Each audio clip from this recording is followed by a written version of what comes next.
Georgia. I'm gonna need some, yes, energy, energy. Back in my young days, you would have heard, woo! Now the doctor says, hey, easy on the woo. Just, all right. So you're in Atlanta, Georgia, also known as the Hollywood of the South, the home of the championship Atlanta United soccer team, the championship Falcons, the Atlanta Braves, the Hawks. You are the Black Mecca, in the presence of the Black Mecca, the birthplace of the Reverend Dr. Martin Luther King Jr., and a major organizing center of the American Civil Rights Movement in the 1950s and the 1960s. So you're in a good place today, historical place. But most importantly, listen carefully and let it be known that one weekend in November 2024, a group of approximately 300 to 400 Haitians gathered in Atlanta, came together to do what? To unleash their power. Let this be the weekend that raised the bar. Let this be the weekend that connected, empowered, and mobilized Haitian professionals. Let this be the weekend to take actions through impactful interactions.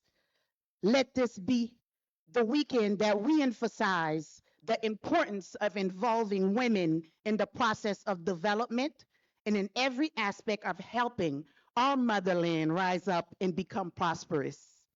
Let this be a weekend of inner reflection, accountability, a true emancipation of mental slavery. Let this be the weekend that we started thinking as one. Let this be the weekend of new beginnings in a weekend that we make history. Let this be the weekend that we truly give them something to talk about. Welcome once again to the NAAHP 10th Annual Conference. A round of applause for yourselves, for showing up for yourselves this morning. All right, we look good, we look good. We would look better if we all could just get a little closer, empty tables, come together, stop staying in the back. And so let's love one another. Let's have meaningful conversations today. All right. And so before we start, I would love to thank our sponsors that without them today, the conference would not be possible.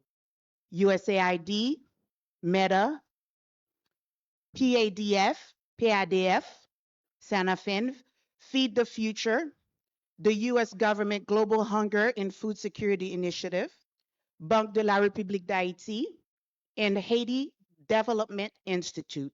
Thank you to our sponsors. A round of applause, a round of applause. All right, so we know we're running behind already.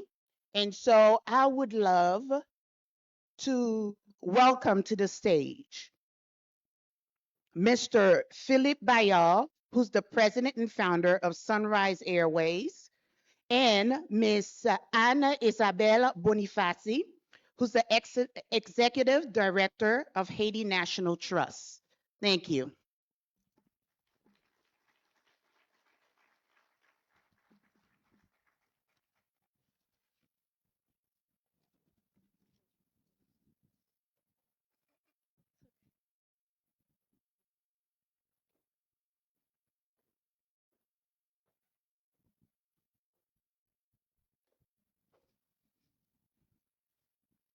Good morning, ladies and gentlemen.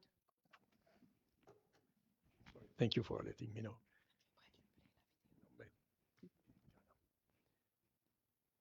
Good morning, ladies and gentlemen, Mr. Ambassador.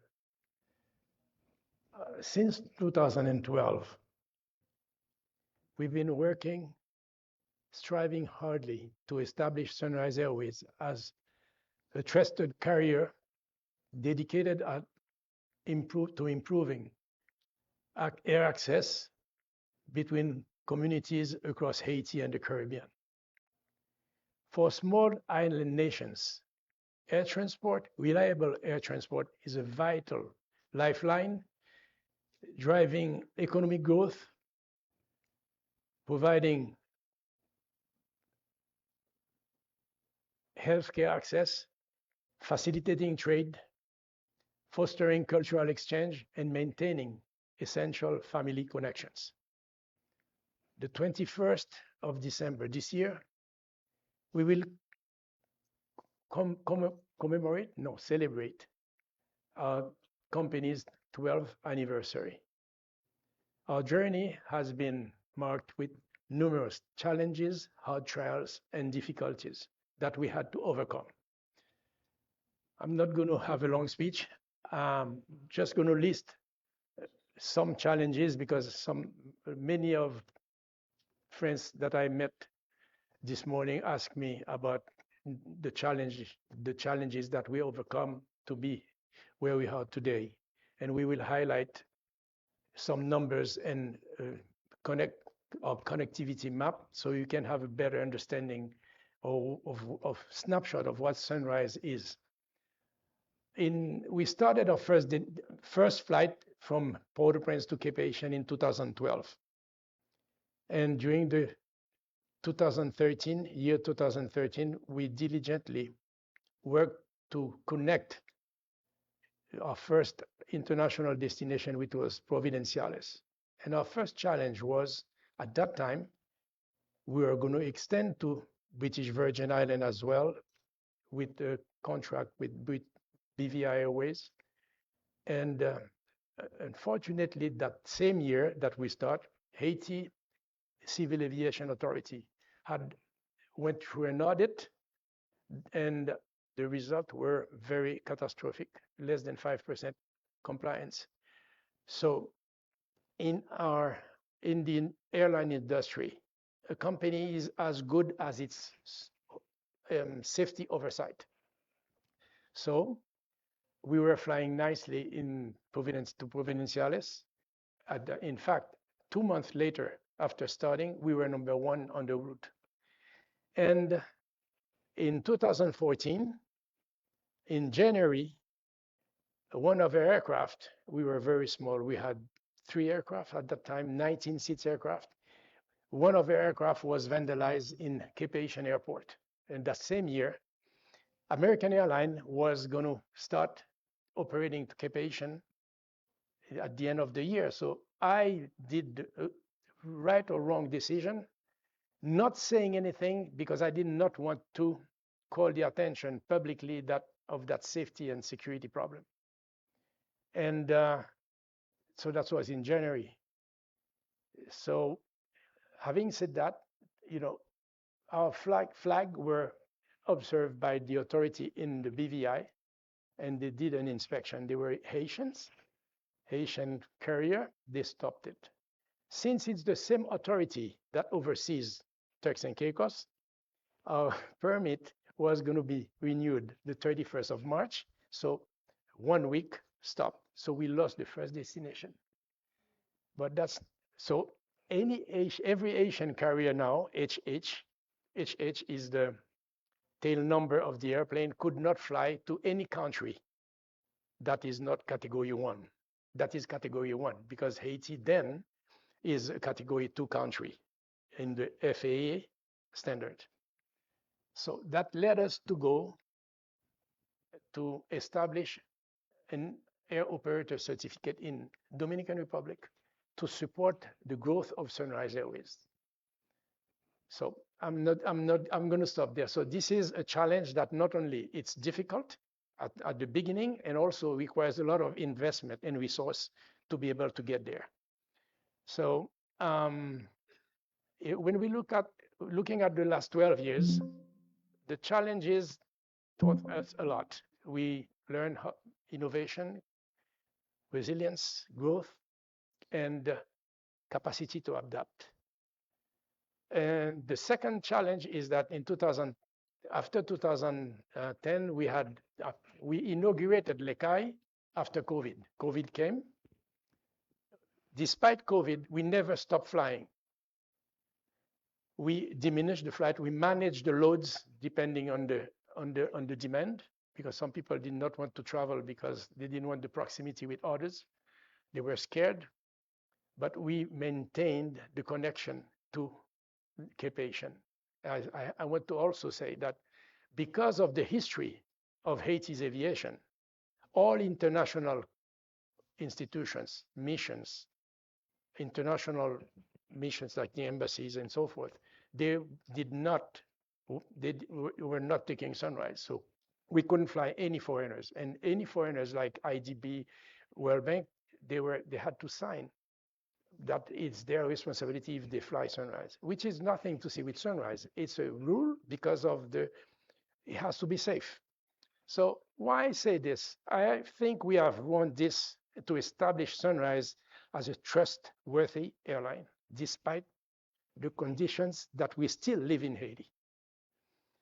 So recently this year, we had 3 aircraft that were shot at when we had that in March earlier this year.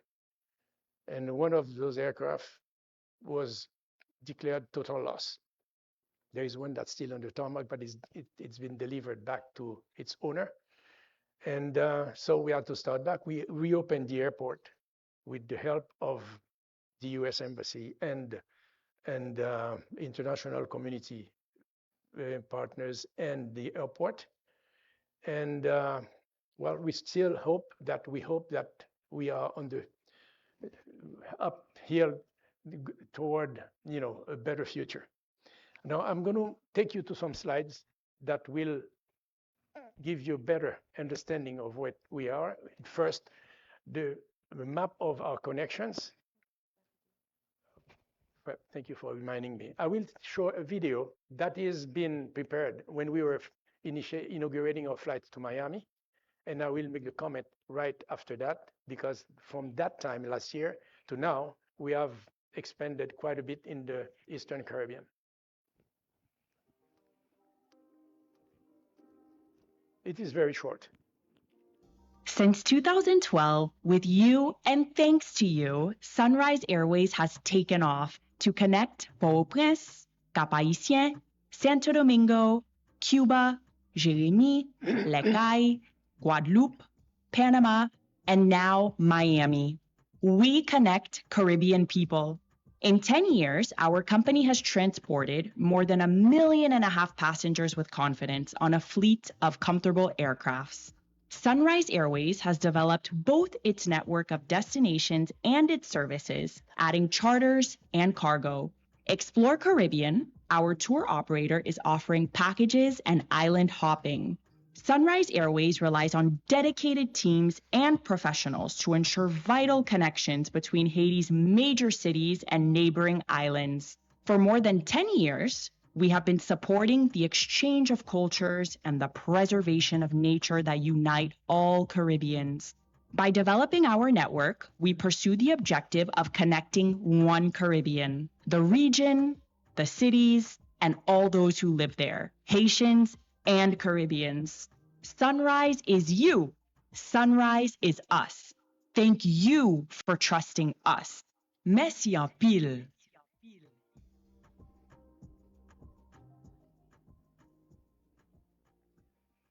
This was done before we flew to Miami.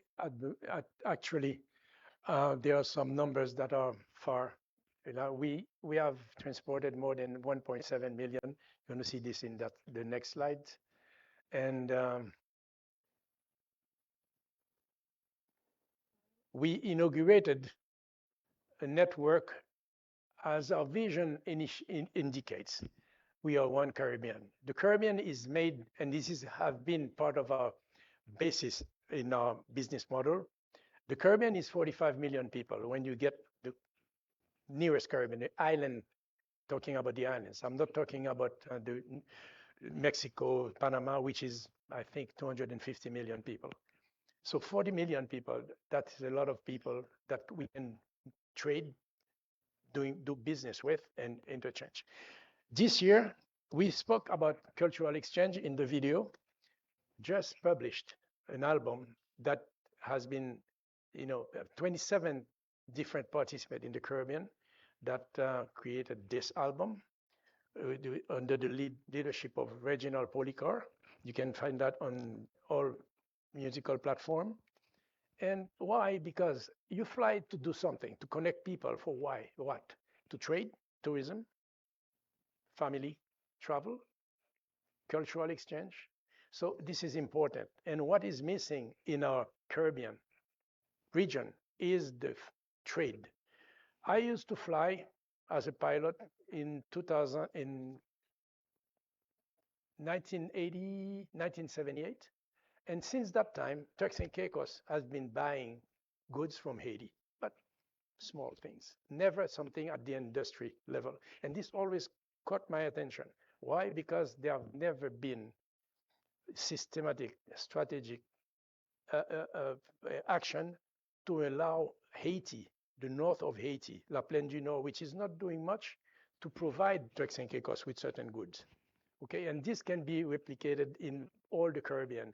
We're flying to Dominica, we're flying to all the main OECS islands, and I like to say that because Dominica is between Guadeloupe and Martinique.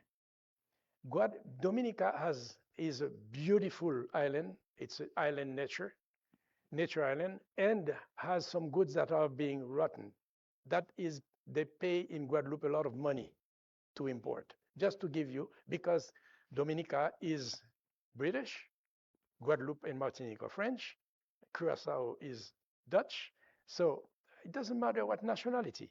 You're my neighbor. We have to live together and trade and exchange. And that's what our model. We are one Caribbean, and we promote that one Caribbean. Now,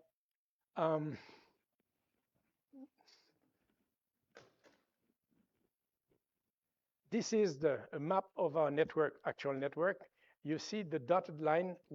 Since we did that, we have inaugurated recently St. Vincent and Grenada 3 times a week in the same region. So the aim of this is that someone that wants to go from one point to another in that region should do it in a swift manner and cost-efficient manner, because that will foster a lot of business altogether. I'm going fast, and then I will take questions. This is a snapshot of our numbers. We have 200, and I like to say we are 240 collaborators and 16 nationalities, because there is no difference between the people working in the company. We believe that the most important, what unite people are values. And in Haiti more than any in the world, I would say, but in Haiti more so, we have to go back to values. We have operated a little more than 12,000 flights the last year and transported 306,000 people, passengers. Okay, so I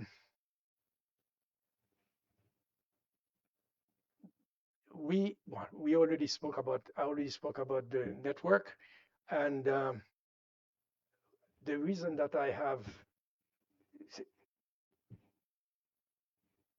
Anne-Isabelle, I want to introduce Anne-Isabelle, which is the executive director of our foundation, which is Haiti National Trust in Audubon Society Haiti.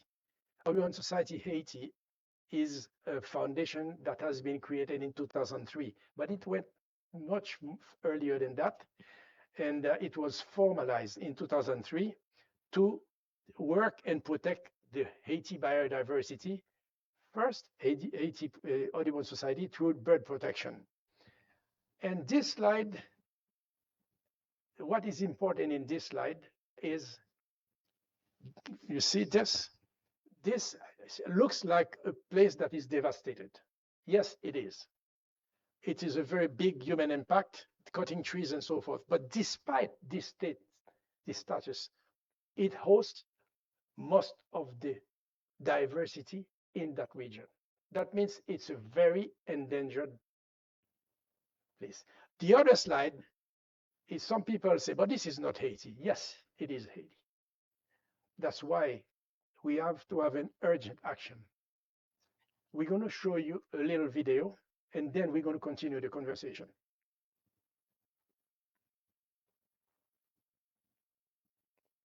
Little is known about the disaster looming on the horizon in Haiti, the land of mountains.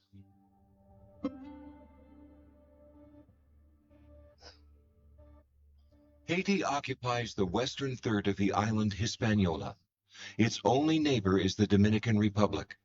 Most of its territory, which is almost equal in size to the state of Massachusetts, consists of mountain chains reaching impressive heights of 8,800 feet.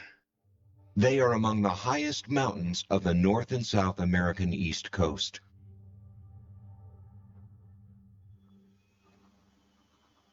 Being an island for about 80 million years, with a tropical climate and extensive rainfall, as well as high and low elevations, were favorable conditions for the development of an extraordinary diversity of plant and animal life on Hispaniola.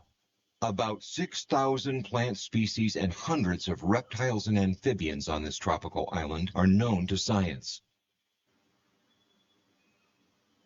As diverse nature developed and displayed itself during millions of years of evolution, extinction was always part of the process, caused by geological upheaval, catastrophic tsunamis, and the Ice Age. Species were eliminated and new ones arose. Events have changed.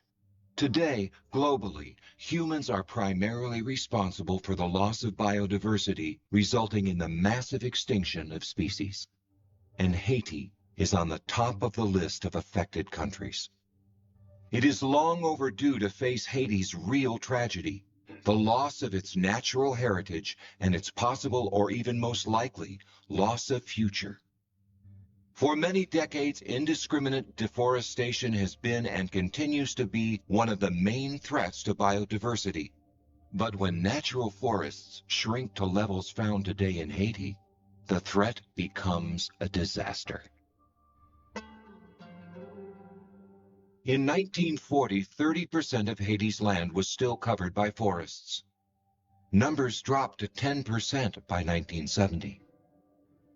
Natural forests cover today less than 2% of Haiti's territory. Rivers and creeks disappeared forever. Massive amounts of waters fill up the dry riverbeds only during rainy seasons. Floodwaters carry unprotected fertile soil used only for a short time to nurture beans and other crops in the mountains to the ocean, leaving behind destruction and broad highways of rocks and stones. Corporate responsibility as Sunrise, as an entrepreneur, to contribute to a country. Thank you.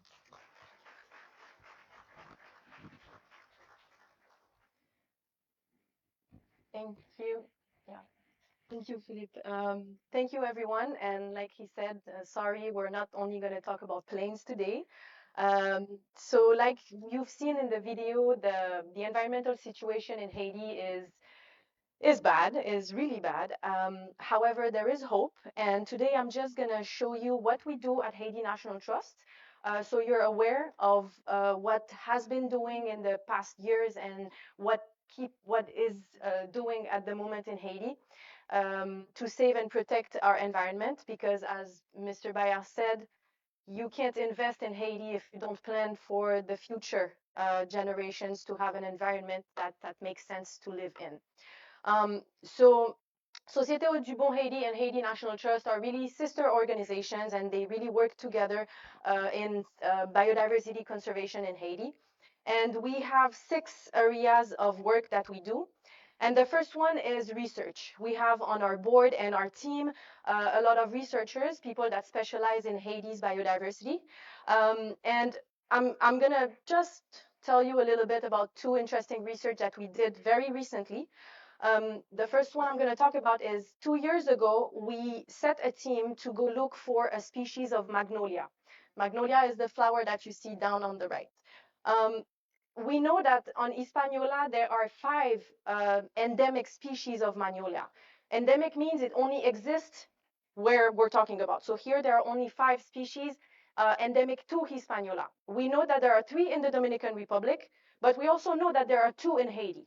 However, there is one that we've seen, and we actually have it on our project sites. We grow it to ensure it doesn't go extinct. But the second one, nobody has seen it in 100 years. So we don't know if it's still there, if it's extinct or not. So we put a team in place, and this was 2 years ago. And we use, imagine, all the papers from 100 years ago saying behind this mountain, behind this tree. So the environment has changed a lot. So the team really didn't know what they were going to find or if they were going to find anything. And so they went, they hiked, they climbed mountains, they slept in tents under the rain and everything. They even got arrested because the local communities thought that they were looking for gold. So this was funny afterwards, but when they called us from the prison, it was not funny at all. So they kept going and going and going. And after 5 days, we actually found the magnolia. And we can confirm that our second Haitian magnolia is not extinct.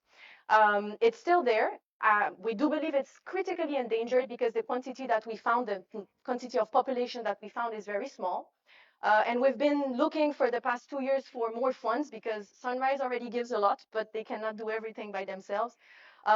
So we're still looking for funds to grow more of this magnolia, plant it in situ, and ensure that this species doesn't go extinct.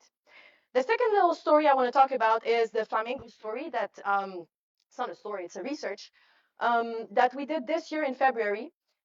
Haiti's not always, maybe never, invited really for Caribbean surveys. So when they called us this year to be part of a regional survey of flamingos, we were very happy to accept. And thanks to Sunrise, who financed the entire survey, we were able to join this local Caribbean initiative. The idea is that every country on the same week would go do an aerial survey and count the flamingos in their country. We do that at the same time because flamingos migrate between islands and we don't want to count the birds twice. So we took off from Port-au-Prince. We're in February this year. And I don't know if you remember how Haiti was in February this year. So every day we had to go to the airport, take our tiny plane. So Philippe is not afraid, but that's not my thing. Fly over the country and count the birds. And the thing is, the last day of our survey is actually the day before they close the airport for 4 months. And I'm telling you all this why? Because we like to say that biodiversity doesn't know borders. They don't know if there is a president, if there is a CPT or whatever. They don't care. The species are trying to survive. And if we don't do something now, whether there are barricades or not, these species, our natural heritage is going to disappear. So this research is available on our website if you're interested. However, I'm just gonna say we have more flamingos than the Dominican Republic. So yes. So we present this research in different conferences. And also this research is what helps us work with the Haitian government in creating protected areas. So for example, today I'm gonna talk more about our flagship project, our biggest project in Grand Bois National Park. It's a national park that we helped the government declare officially as a protected area in 2014. And we've been working there and in other areas. But basically, this research that we do confirms to the government that there are places where there is high biodiversity that needs to be protected. So Grand Bois National Park is in the south of Haiti. It's 370 hectares. And we also signed a contract for management delegation with ANAP, Agence Nationale des Aires Protégées. And this is the first time that this has been done in Haiti, where the government signs a delegation contract with an organization to manage a protected area. And it's actually been very successful, as you will see in the coming slides. Now, what we do on these projects is restoration and conservation. Restoration, basic steps. We have nurseries of plants, native and endemic plants only, because if you want to restore an area, you have to use the plants that were there originally. The whole point is to go back in time, not introduce species that have nothing to do here. So we do reforestation with these species. And here, I'm sorry, I'm just going to add more to this because sometimes people don't understand. She's passionate. The thing is, doing reforestation is great, but if you do it with the wrong species, you might as well not do anything at all. Sometimes I hear about people saying, "Oh, wow, we planted millions of bamboos on a mountain." No, that's catastrophic because these introduced species don't have their place here, and they will compete with our native species. And our native species are important for the rest of the other native species. So if we destroy our plants, we destroy everything else. So reforestation is great with the right species. And so this is what we do. On our project sites, we have plants, we have nurseries of native and endemic plants that we plant in the park. We also remove these invasive species that I just mentioned, which is a very important step of restoration. And we do all the rest of the conservation and restoration activities. I will spare you the details. But here on the left, you can see this is a 9-year recovery of a parcel in Grand Bois, and you can see that the environment has recovered pretty quickly. Now, just because it's super cool, I'm gonna share a little story with you. Down on the right, below right, we this year actually we just finished now. We have in Haiti, and we can be really proud. We have a palm tree called in Creole cocoas. The scientific name is Atalia crasispata. This cocoas is the most endangered palm tree in the Americas and one of the most endangered trees in the world. And it's endemic to Haiti. It exists only in Haiti.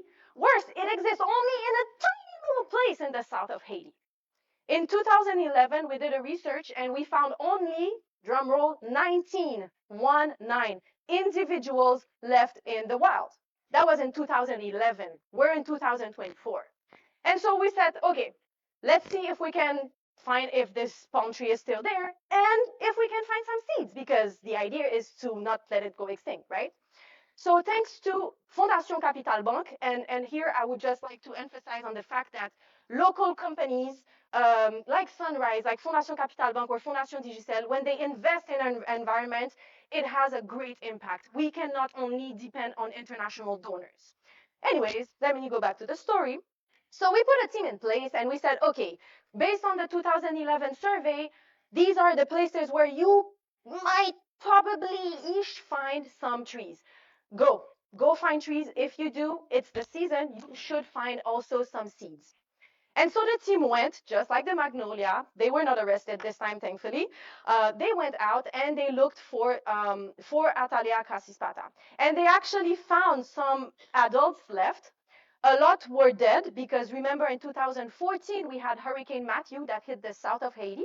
So a lot of the trees had disappeared. However, what was even better is we found seeds. Our goal was to find 500 seeds, but we collected about 836 seeds this year. And now they're in a nursery being taken care of, and we hope to find more funds to keep doing this for the years to come. And not only just ensure that it doesn't go extinct, our goal here is take this species, which is listed as critically endangered in the IUCN Red List, to lower the level and put it back to at least near threatened. So that would be a good first step. And we can all be proud here because this is our heritage. This is what we have in Haiti. This is our treasure. And this is what we work for at Haiti National Trust. So we also do a lot of protection, prevention, and stuff. For example, in Grand Bois National Park, we have 6 forest rangers that we hire full-time. They are from the local community, from the community of Grand Bois. We train them, we educated them and everything. They patrol the park, they look out for threats, and they also do a lot of outreach and communication with local communities, because a lot of people don't know that, but laws actually exist for national parks. So communities are now educated about the activities that they can and cannot do in a national park, thanks to our amazing team of forest rangers. We also engage with local communities communities. We hire them on our project activities. And as you can see on their faces, they're very happy about that. And we also work with them in developing livelihoods and activities that would generate revenue that doesn't depend on the forest resources. And this has also been very successful. And finally, education. So we do a lot of education with adults, but also with kids. And we did this year, thanks to Sunrise, we were able to create and print these little coloring books that are in French and Creole, bilingual, that have a little did you know story down there for kids to, we basically want to create the next generation of conservationists and kids that love Haiti and the environment we have in Haiti. And these books, actually, it's a cool story because the pictures, the drawings were made by an illustrator from Disney who contributed to do this. And thanks to Fondation Digicel and their network of schools, we were able to distribute so far 800, but it keeps going, 800 of these books in the schools in the provinces. The feedback has been amazing. The kids love it, but the teachers and the parents too, and they really share this story. So that's really what we want to do and we work on.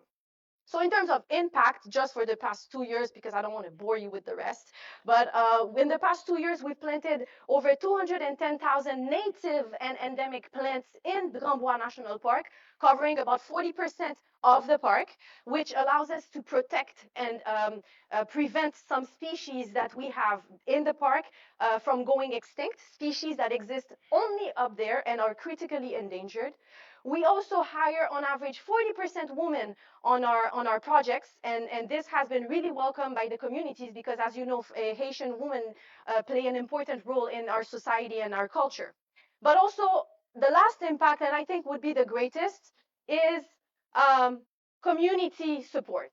And I must say that the people who used to destroy the forest in Grand Bois before, the people who would cut the trees, do charcoal, put their animals to graze before, today, added to our forest guards, this community is the one that is protecting the park.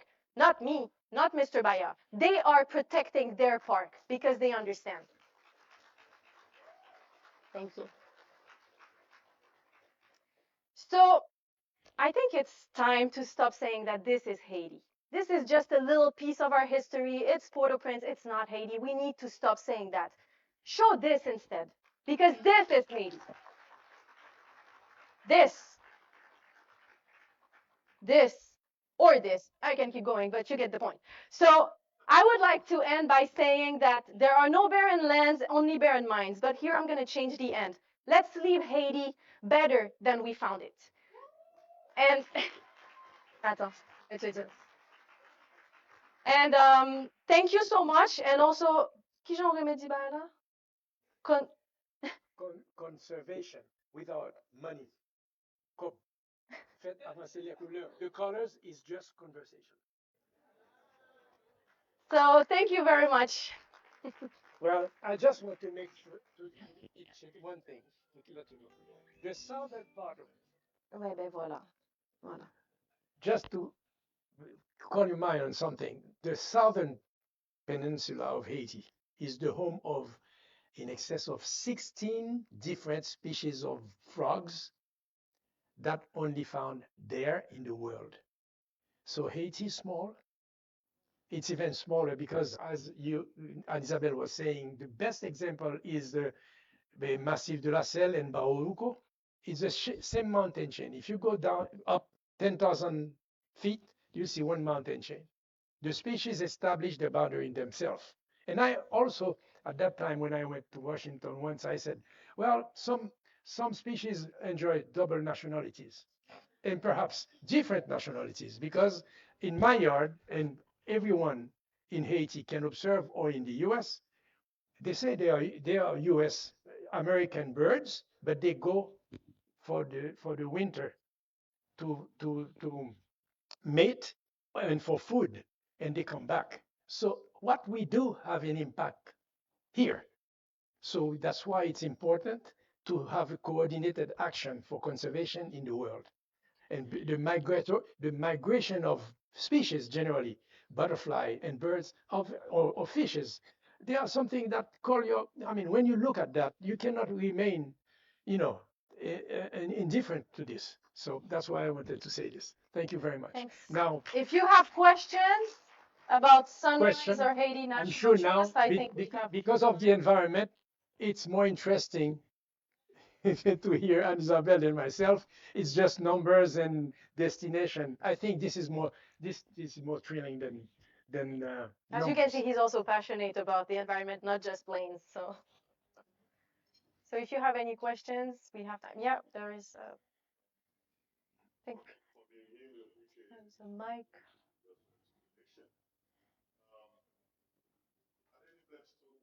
Go back to fly from Port-au-Prince to Jérémy anytime soon? Well, this is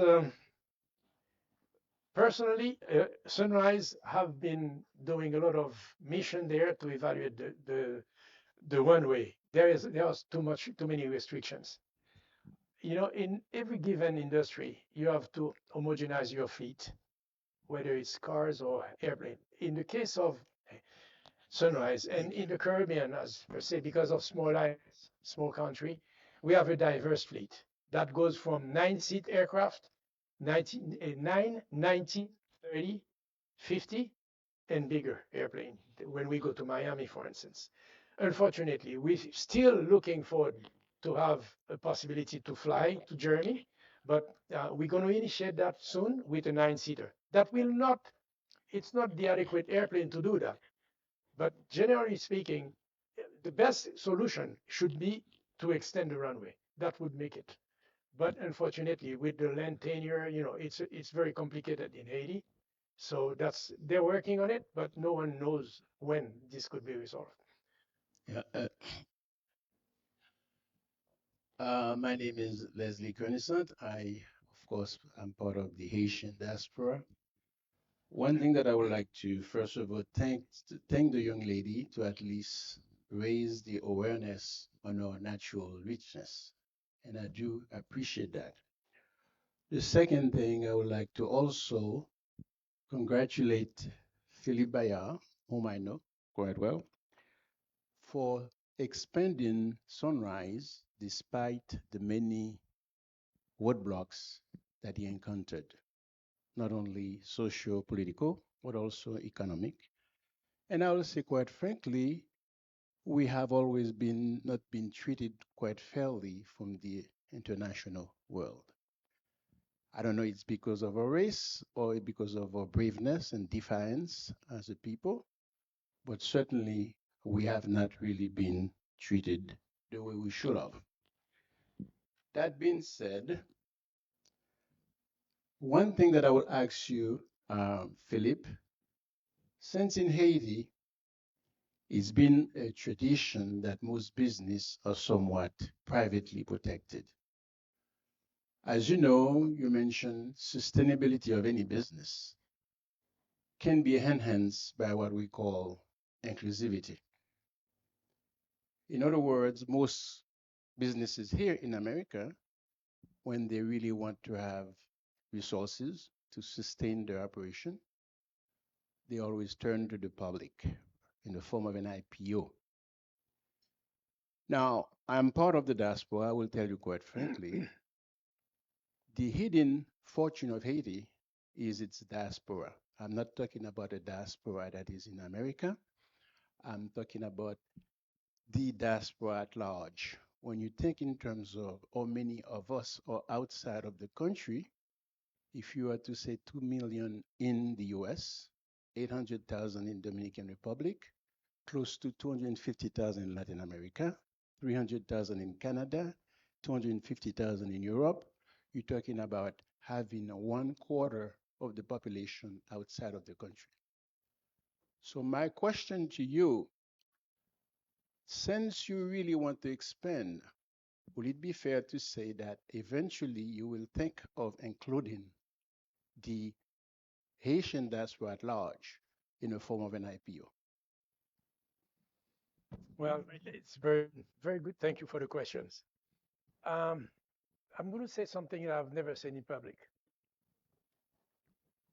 Since the beginning of Sunrise, it's been my objective to establish an airline that is, I would say, international, not just by its, you know, the span of its operation, but that can be a public corporation. But I go back to what I just said before. Being Haitian, the hurdles, I'm proud to be Haitian.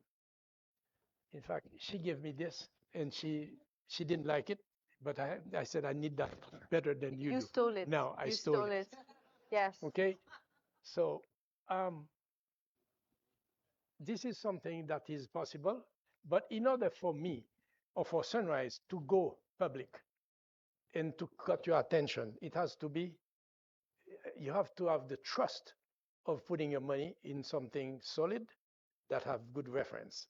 Unfortunately, in Haiti, if you go back in history, that's not the case, because I'm not going to mention any case specific, but we have a tradition of taking money from people and not doing anything with it. So this is one of the reasons as well. I call it Sunrise Airways, not Haiti, Air Haiti or something, because I wanted something, even if it's Sunrise, it could not be more Haitian, because its nationality is exactly proportionate to the service, the contribution it does to our communities. Okay, so this is something that's possible. And this is something, it's an objective, but we're not ready yet, because we need to establish Sunrise, as I said, as a trusted carrier covering the Caribbean as a whole, directly or through alliance. At this time, we have alliance with two airlines, Winair, which is an airline from St. Martin. We have one with Air Caraïbes, which is working very well. It's been for 2 years now, in linking France, Paris to Lekai, because people go to the office in Paris. I want to go to Lekai, which is nice because Air Caraïbes don't go to Lekai, so they have to find a way to go. And we are finalizing two more airlines that I will not mention, that will make us like, for as much as them, to offer our community the possibility to free flow in the Caribbean, in the region. That, when we reach that, it will be more confident for you, because it will go beyond my personality. The second thing also I want to mention is the same process, and I was explaining that to Serge Renaud, is the success of this 2000. I mean, personally, I was involved since 1998 in conservation, and we use many funding, including from USAID, a great deal. And you can make a search. There have not been 1 cent that have not been accounted for.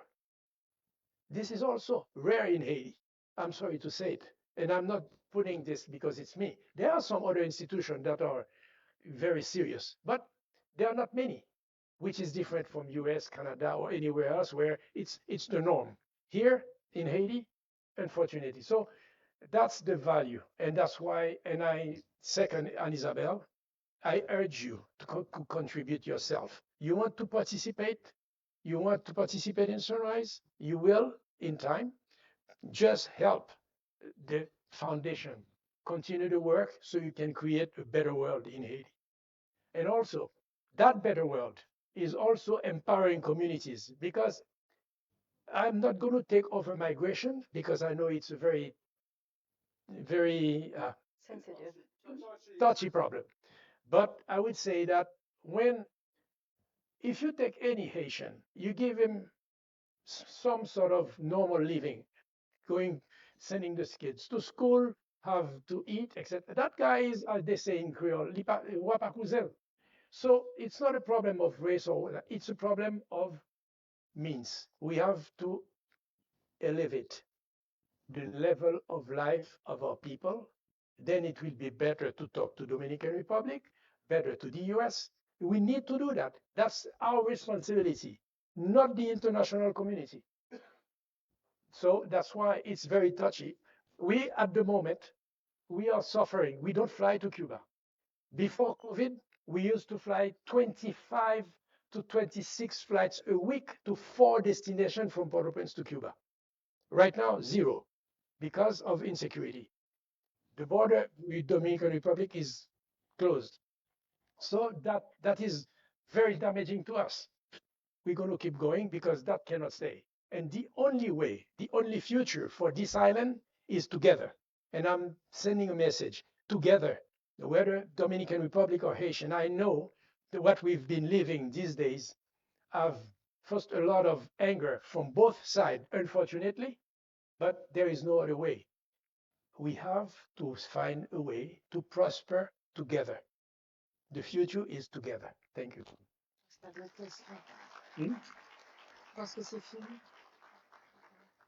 Another round of applause for Mr. Baya and Ms. Bonaf. Thank you so much. Thank you. At this time, I would like to call Mr. Sorel Ketan, who's the founder and CEO of Execufit, Je vais prendre. Non, tu peux. to the stage to introduce the next segment. How are we feeling?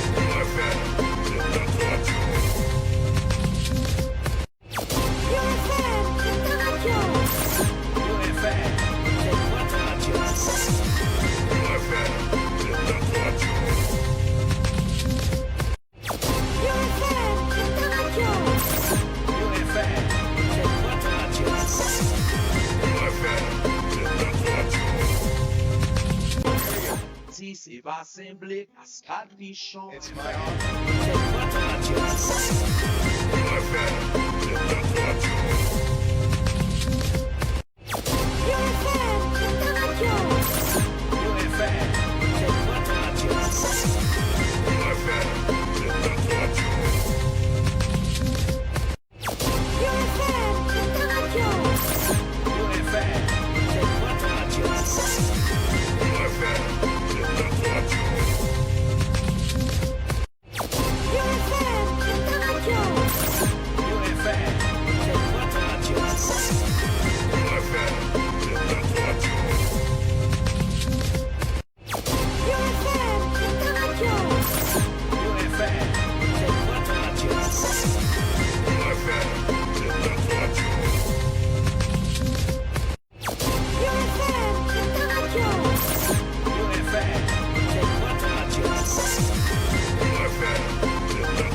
You're the one, right?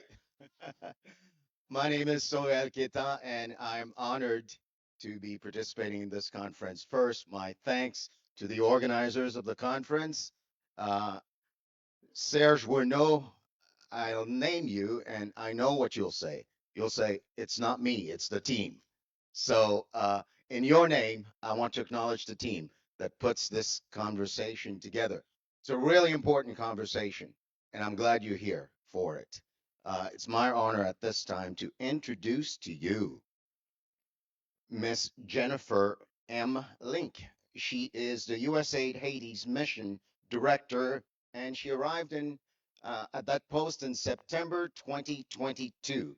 I want to tell you just a little bit about her.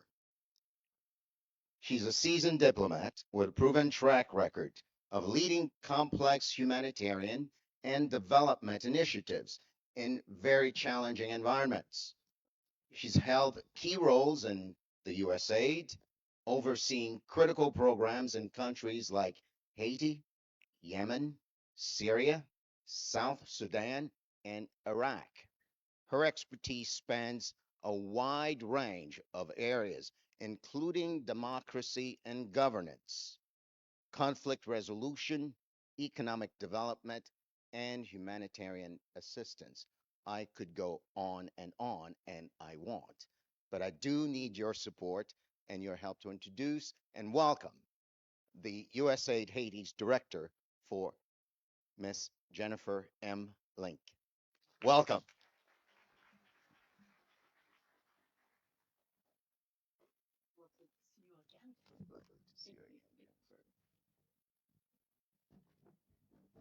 Good morning.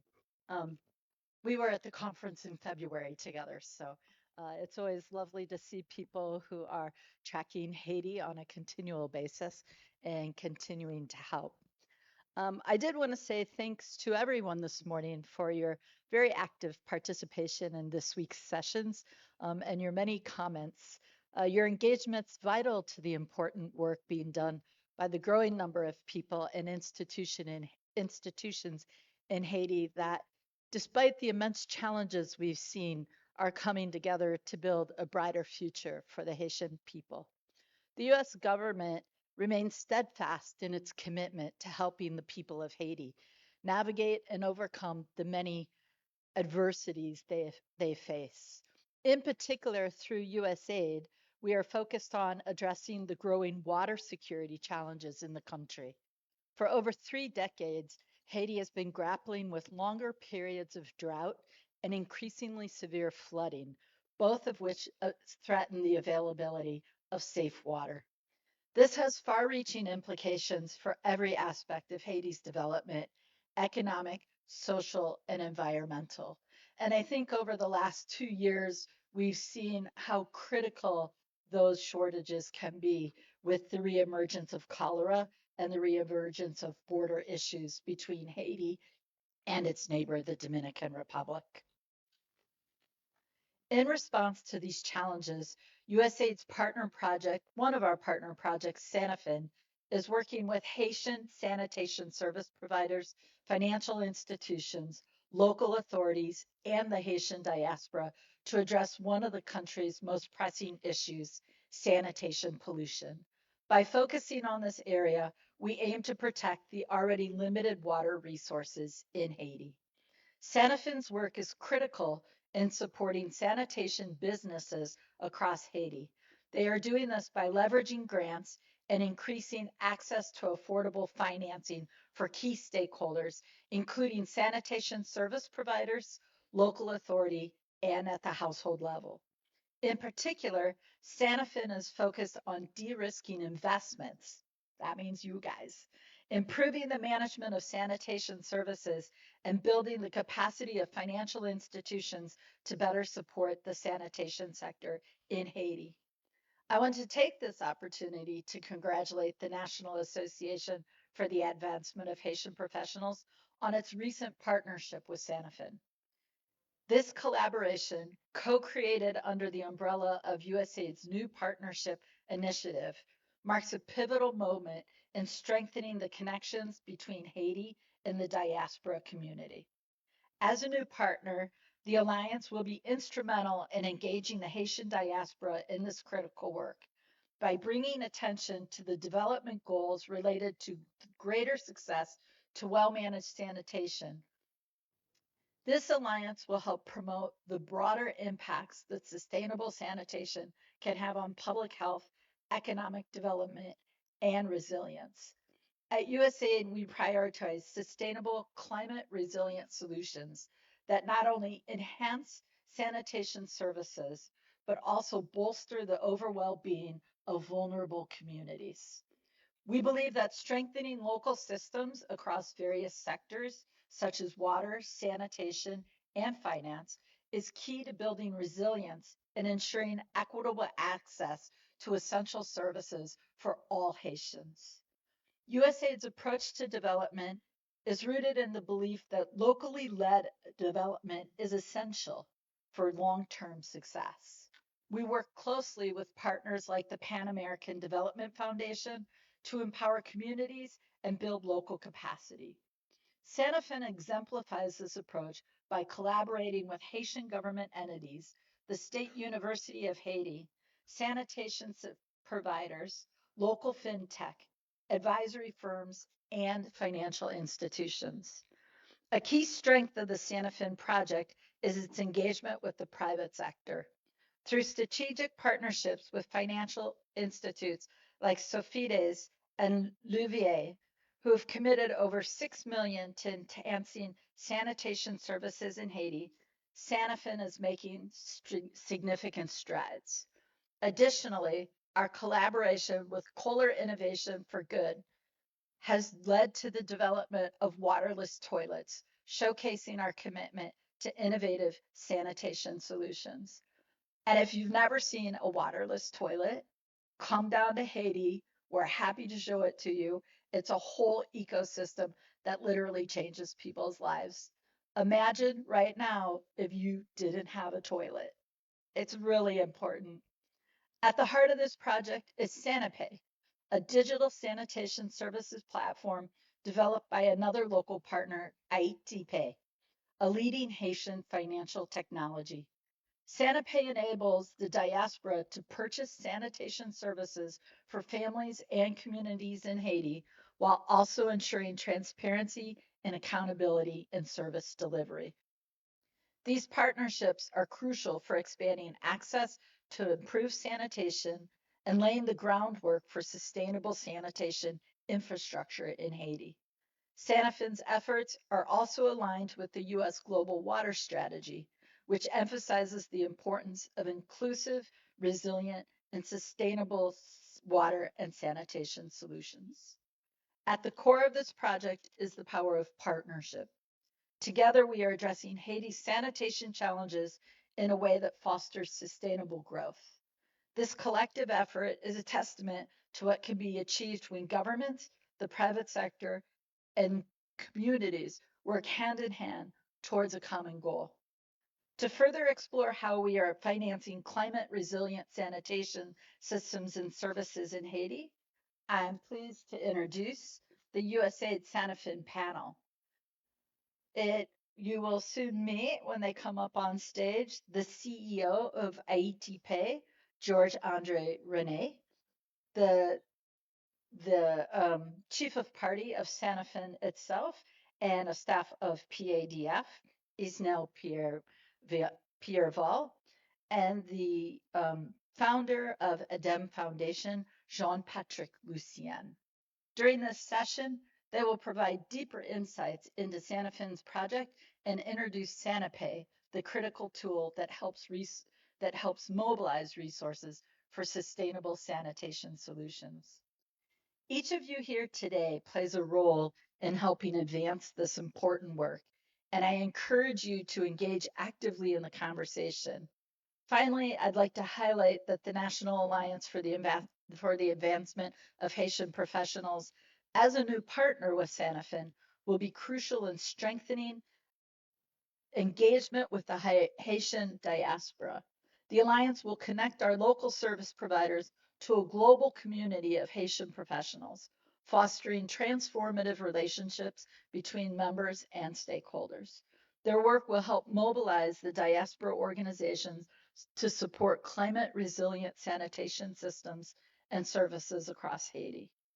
To conclude, the work we're doing today through partnerships like Sanifin is helping lay the foundation for a healthier, a more resilient Haiti.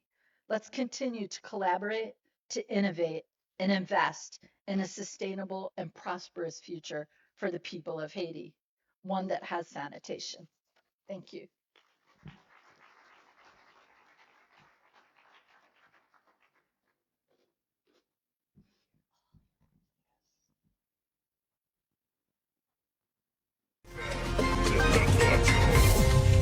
Here for the mission director, Jennifer M. Link.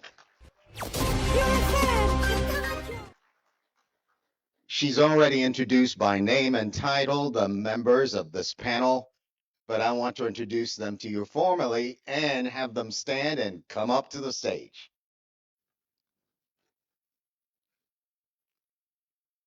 We'll begin with Isnel Pierreval. Isnel is chief of party for the USAID Sanifin project at PADF with 15 years of experience in economic development and institution building. His expertise is complex. Contacts makes him well suited to lead this initiative aimed at climate resilient sanitation. Ladies and gentlemen, Isnel Pierreval. Joining us also is Andy Rene. We welcome Andy. He's the CEO of HAITIAN and co-founder of the first central bank regulated fintech in Haiti. His leadership bridges technology and finance, empowering the Haitian diaspora to invest and contribute through platforms like SaniPay. Let's hear it for Andy. Jean-Patrick Lucien is also here. He's an experienced engineer and advocate for sustainable development in Haiti. His work with biodigesters and community capacity building reflects his commitment to innovation in sanitation and environmental sustainability. Ladies and gentlemen, let's hear it for Jean-Patrick. And for the panel. This conversation's an invitation. I want to stand on the shoulders of Philippe Bayard and the last speakers that said there are no barren lands, there are only barren minds. I want to invite you to consider that there are no wicked, unsolvable problems, but only people who may be unwilling to solve said problems. So I present to you this panel because there are people who are willing to consider solving the unsolvable. Now, the key word in what I just said is really willing. And as I say this to you, I want you to be thinking as they're speaking of the problems you may be unwilling to solve. And to generate just for this moment, the willingness to be the solution. And what that will look like is something like this. The key word there is being willing. In my experience, to be willing to deal with an intractable problem is also to say, I'm giving up X, Y, or Z. So the invitation for you today, as you listen, is to engage and to start to inquire and look, what are you going to give up to be a part of what they're about to introduce to you? Because what they're about to introduce is extraordinary in this sense, where there is nothing when it comes to sanitation. They've created something. And I want to give them each the opportunity to introduce you to their creation. And as they take 5 to 7 minutes, right, guys? You know, you give a Haitian a slide deck, they go nuts. All right? 5 to 7 minutes. They're going to introduce you to the chain that creates this solution, this partnership between USAID, Sanifin, Sanipay, providers in Haiti, a number of small to medium enterprises that are being engaged in this thing to create an ecosystem that ends up leaving you with an opportunity to not only make remittances to Haiti, but to have your remittances contribute to sustainable development in Haiti. Would you like that? Well, let's begin. Thank you, Soren.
Brothers and sisters from the diaspora, I'm very happy to be here with you.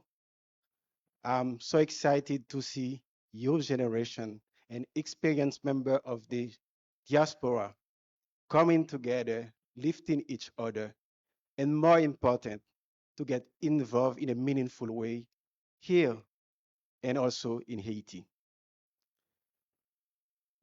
The mission director has talked about sanitation already. That's make my task very easy.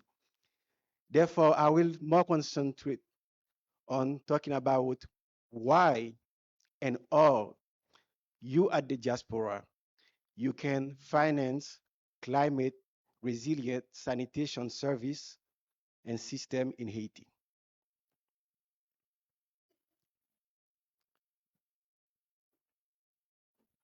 Why? That's the first question that you're asking. Why sanitation? If we take the households in Haiti, for example, and each 100 households that you're going to meet, only 24 of them have access to improved sanitation. That means someone that have access to a toilet where the excreta is separated from human, separated from the water bank, and it's treated on the side or at another site that we call fecal sludge management. Why that happen? Because there is a value chain that is broken. In sanitation in Haiti, you have a decentralized system. If you go to the restroom here, there's a centralized system where the excreta is gone. But in Haiti, there's a decentralized system. That's why we're working with other partners like the sanitation service providers and to get them involved. How we do that? We use blended finance. We combine the grants and the capital at market rate so that the sanitation service providers can have the resources to offer improved sanitation to households. And we do that with partners. We thank USAID for the funding, and this project is implemented by PADF, Pan American Development Foundation, and we have a crew in the room. We also do this project with partners. We work in hands to hands with Directorate National for Water and Sanitation, who's the regulator in the system. We're working with CSL, who is a BDS, who's provided advisory service training and coaching to the sanitation providers. We're working also with Haiti Pay, who's doing the digitalization of operations for the sanitation service providers. And we're also working with the State University Limonade, who's providing knowledge management because we need to improve the workforce for sanitation. By coupling the technical assistance, the blended finance, and also pay for performance, we are building the value chain. So that help that we're going to have the sanitation service providers who is going to provide this service to the households. They will collect it, transport it, and then at the fecal sludge management where the DNEPA is managed. Now, only 24 households in Haiti has access to improved sanitation. What about the 76 households? It's about 3.1 million households not having access to improved sanitation. One thing we do very well in the diaspora is helping our people.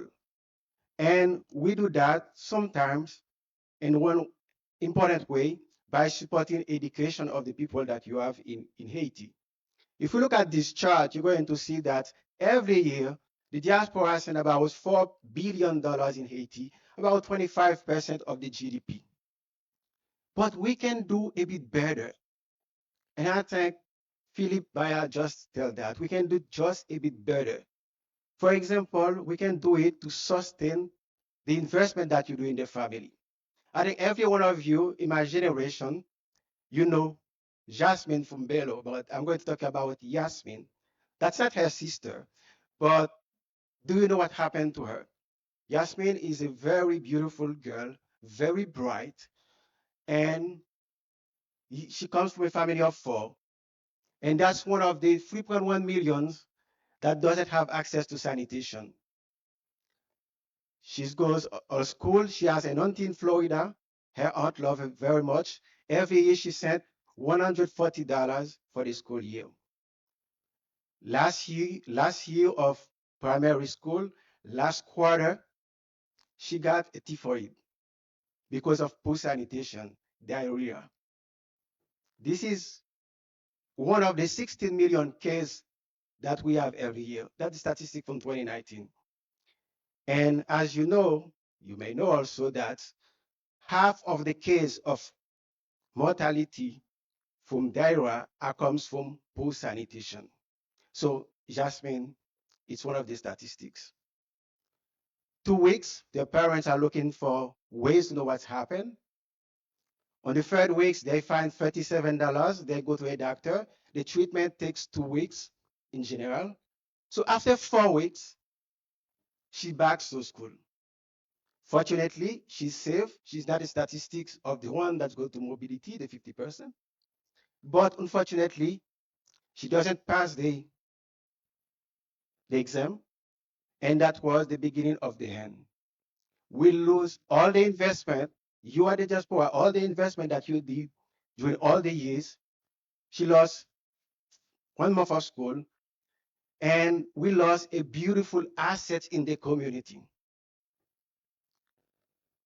And her parents also didn't have the access to sanitation. That's also the issue. But what can we do to save Yasmin? Or what can we do to so the 3.1 million households that does not have access to sanitation to have access? Us in Sanifin, this is what we do. We try to build the system. That's why we provide the advisory service and research development to the sanitation service providers, so they can provide a affordable service to the households. We also help them in digitalization of the operations and payment, so they can serve not only 100 but 1,000, 2,000, 5,000, and 10,000 households. And also what we do, we help them to access to capital. That's what we call the blended finance, the mix of the grants and the private capital. So that help the service providers to have access to that. For example, Yasmin could have a loan from Le Levier, and her parents could have the loan and build the toilets. So that's the products that we have with through the program. We provide information to the sanitation, to the financial institutions, and they build a product that is affordable. And in our program also, the parents of Yasmin could have at $33 access also to a sanitation kit, so they can start and pay the service on a monthly basis. And we do also public-private partnership so that can support the OREPA and the fecal surge management. For example, this year they increased their revenue by 38% because we provide the technical assistance to them to do better. And you at the diaspora, what can you do? I think there are 3 ways. That's what we call the triangle of action. The first, you can mobilize resources for your community for sanitation. And we would like to thank NAAHP, ADM, etc., who's going to join us to mobilize you in the community to do that. The second thing you can do is to buy sanitation service directly using SaniPay. You're going to see the app with Andy running, and it will be on your phone, it will be on your computer, and you can do it. And one other thing you can do, you can invest in sanitation providers. We have 12 sanitation service providers. We have one in the room right now. You can partner with them if you don't want to go yourself. Invest and help them to increase the supply of service that they are provided. I'm going to deep dive more in that tomorrow, but I would like to let you know that we have, let's say we have 3.1 million people or 2.7 million households that we target. And if only with a container-based service that we take the money that we can do in 1 month, we look at the market of $124 million. It's a matter of how we can do it.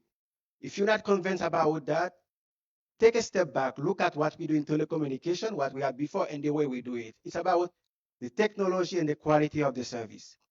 But the good things today is that you can start your contribution today. You will do something that is not only good for your family that you will sustain, but also you'll do something that will help you to make a meaningful act, contribute to improve the life of your family home, but also to contribute for a better life for your community, for your country, and that will make you proud.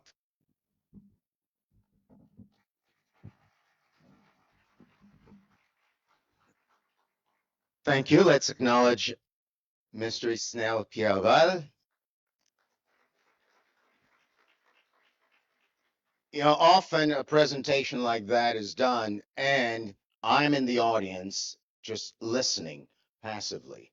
I'm inviting you to do a little something active now. Raise your hand if you know Yasmin. Like you have a Yasmin in your family, the lady that he was talking about. Yeah, you do, don't you? Now, given that you are from Haiti, I'm from Haiti, I'm taking on that Yasmin is my sister, and I'm inviting you to do the same.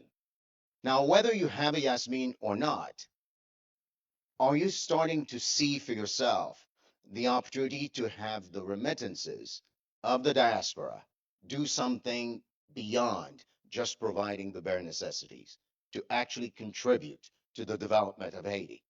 Are you seeing that? Raise your hand. All right. Well, it gets better.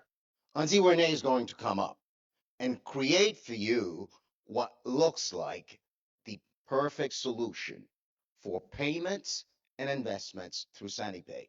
Auntie, s'il vous plaît.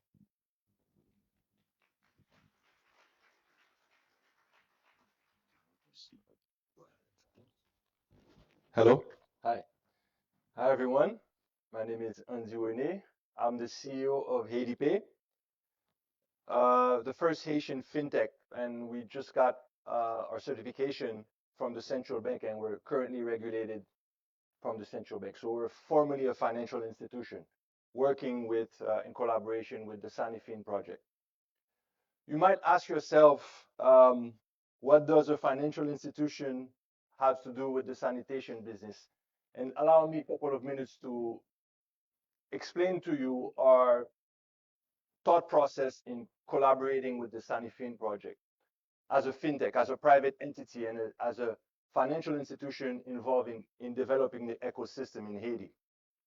And personally, historically, I studied in Montreal, and after college, during college, I met with Philippe Bayard, and he's one of the person that inspired me to come back to Haiti and to really focus on trying to make a mark and try to invest in infrastructure.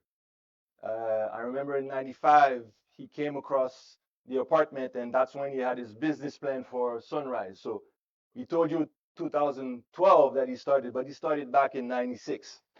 So Haiti Pay is in the same process. After college, after I worked 10 years abroad, I came back to Haiti in 2010 after the earthquake, really to try to build and to get involved in key infrastructure project. And that's where Haiti Pay comes from. We wanted to create the digital payment infrastructure.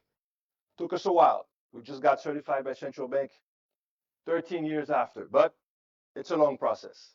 Now, once you build a payment infrastructure, you link connections, you link communities, and you're able to facilitate linkage between the community, the diaspora, and the local community in Haiti. You have direct link, and you're able to connect and transfer of values, transfer of knowledge through technology. And once you build it, it doesn't mean that you have another layer of utility services. And that's where Haiti Pay is interested and got interested in participating into the SaniFin project because they understood that they had to gather and put together the diaspora community and the local private sector stakeholders involved in building infrastructure in Haiti and blend them together in order to create value. And that's the objective of the SaniFin, and that's why we're very proud, Haiti Pay, to participate in a project like that. So after building the payment infrastructure, now you have to build the utility services. Water, sanitation is a basic utility service. If you build a payment infrastructure and nobody uses it for utility service, it doesn't make any sense. And that's why SaniPay is being created. That's the objective of SaniPay, connecting the diaspora community with the local user base and building that infrastructure to facilitate transfer of value into investing in an infrastructure ecosystem, a utility service ecosystem, which is the sanitation ecosystem. And it's very important for you to understand the rationale behind this project. So SaniPay. Today, HAITIPay was challenged in designing an ecosystem, a payment platform in order to facilitate diaspora to first try to pay for services, greatly needed services in Haiti. And we had to analyze the different challenges. And of course, you know, the sanitation ecosystem is very challenged. There's no running water in all the cities, and there's no sewer ecosystem. So it's very difficult to build, and it's very strategic to build a long-term approach.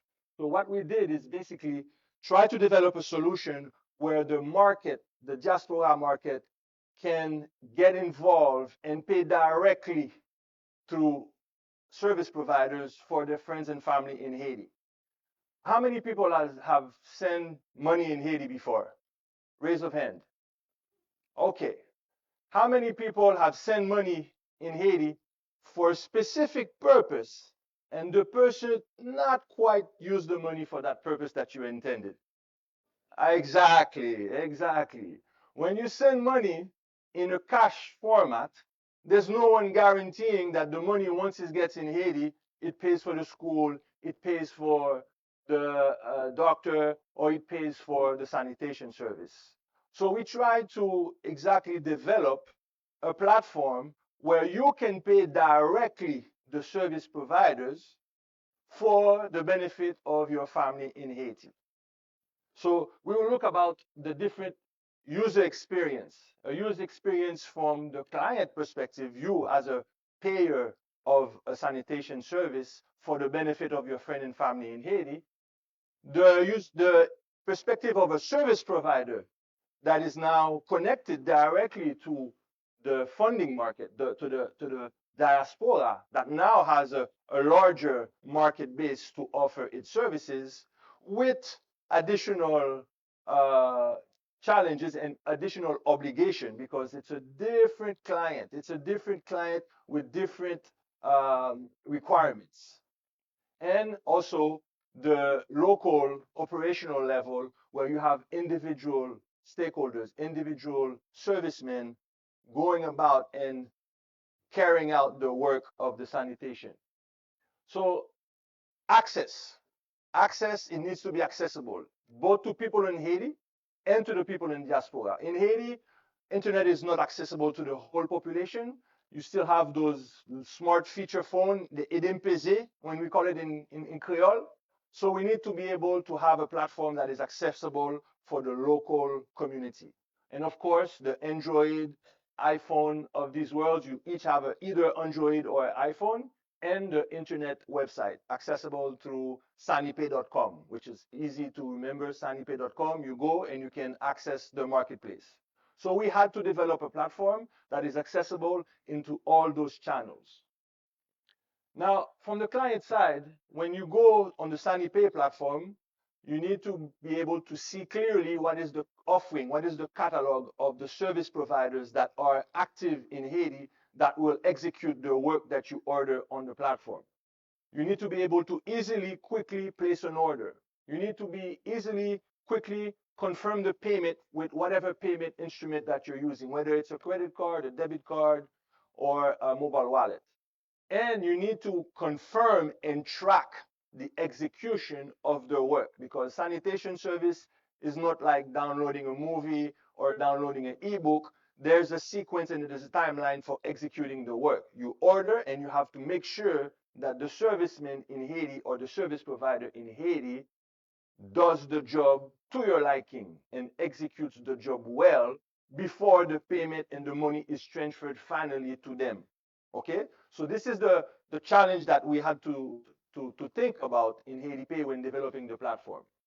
On the provider experience, they have an incentive in onboarding SaniPay. Why? Because it opens a new market for them. It opens a market that diaspora with a more solid economic profile can pay them directly without going through the traditional remittance challenge and without going to wait that the money is sent in a WU outlet or a cash out outlet. Then the person will cash out the money, have the money in cash, and then after they bought a little bullet or they bought a little or something else, they come to them. No, they are able to connect directly to the funding market. And that's incredible for the service providers because they're able to have digitalized transaction, so transparency in their revenue. They're able to have more revenue.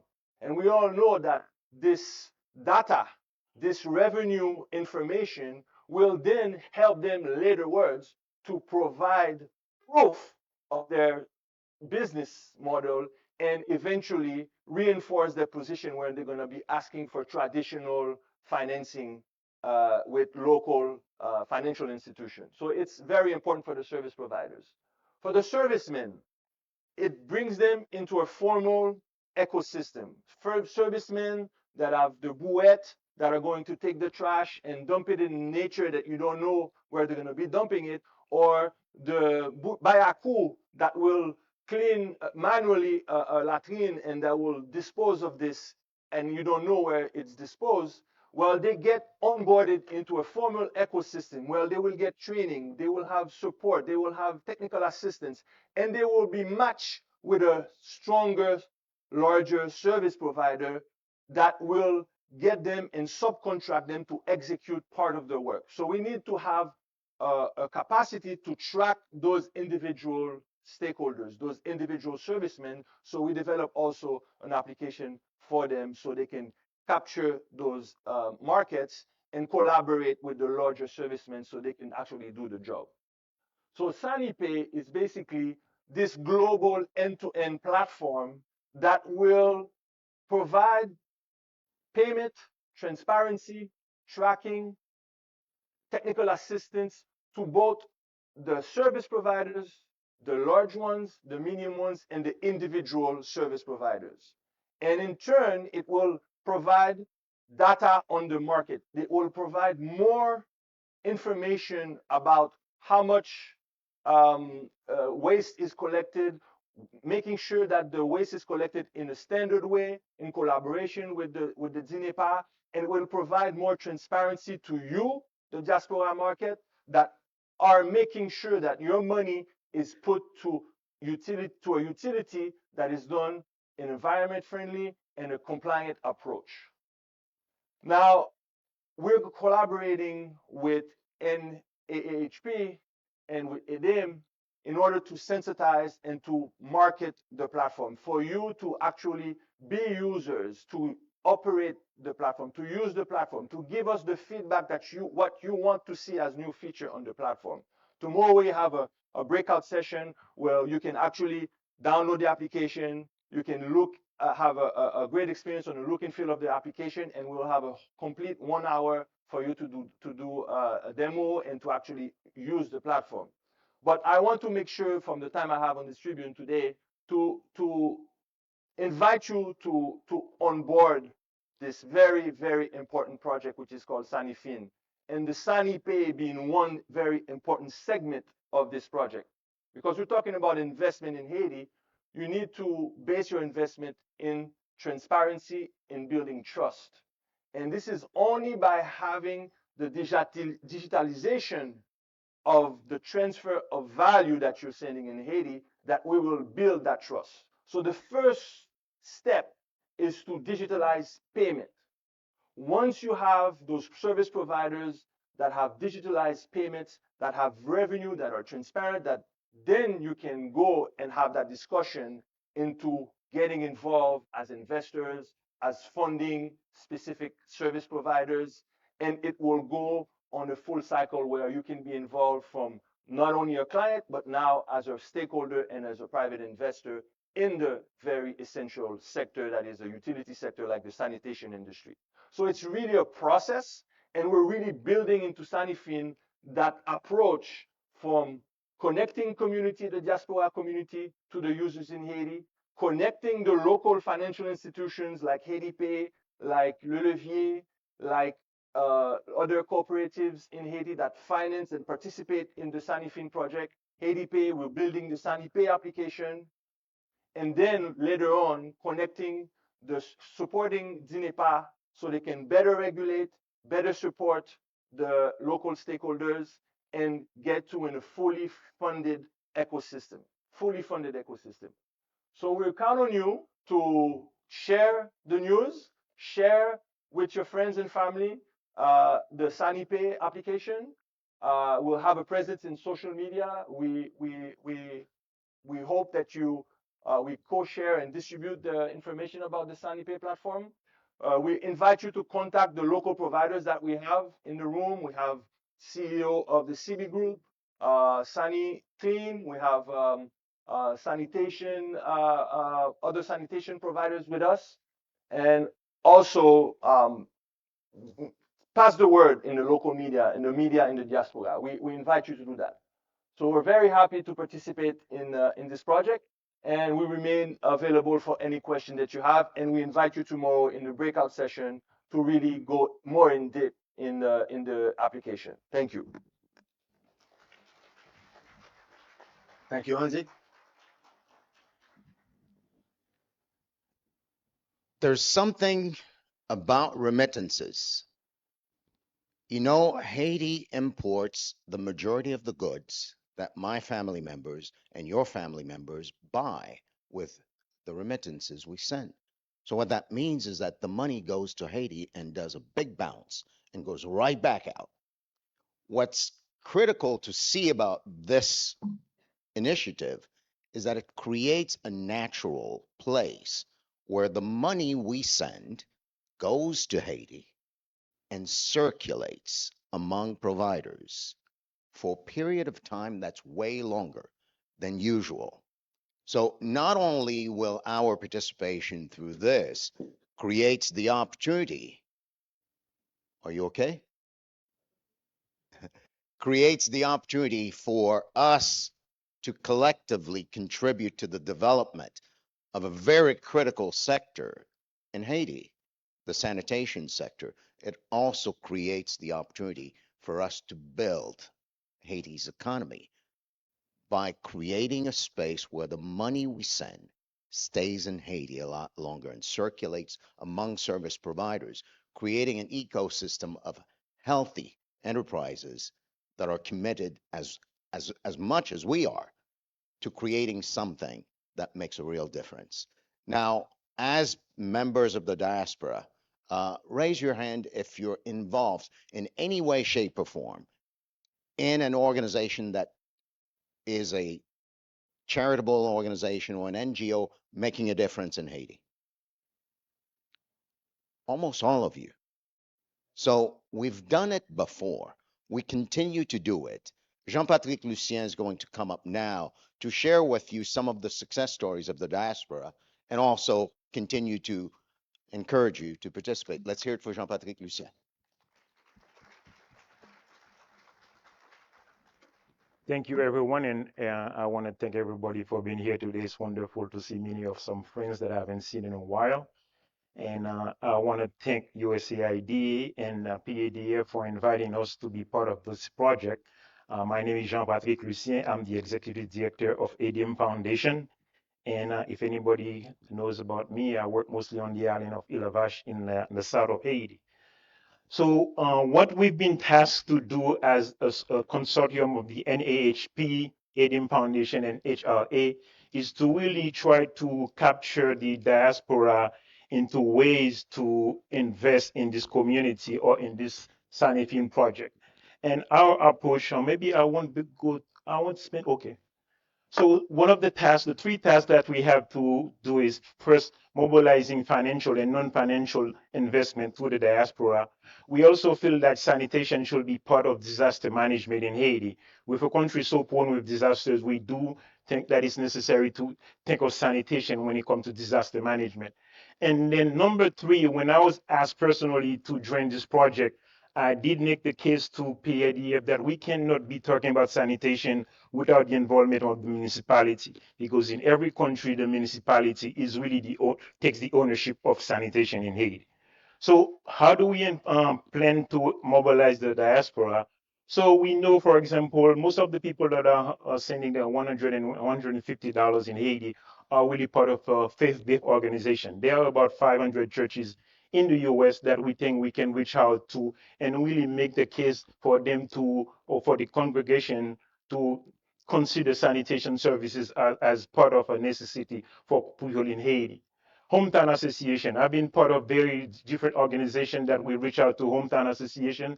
There are about 200 Hometown Associations that also are very instrumental in connecting with communities in Haiti that we want to reach out to. As we know, NAAHP and HRA, those different organizations, they're very good at social media. We do intend to use social media like Facebook, Instagram, and Twitter to launch digital campaign so we can reach out to the 100 probably plus thousand members that are in the diaspora. And also, we want to partner with money transfer companies because we know how it feels for somebody to walk up into a CAM or Western Union proudly sending $150. We want to make the case that to think about their family, think about their health, that sanitation should be part of their investment in sending that $150 to Haiti.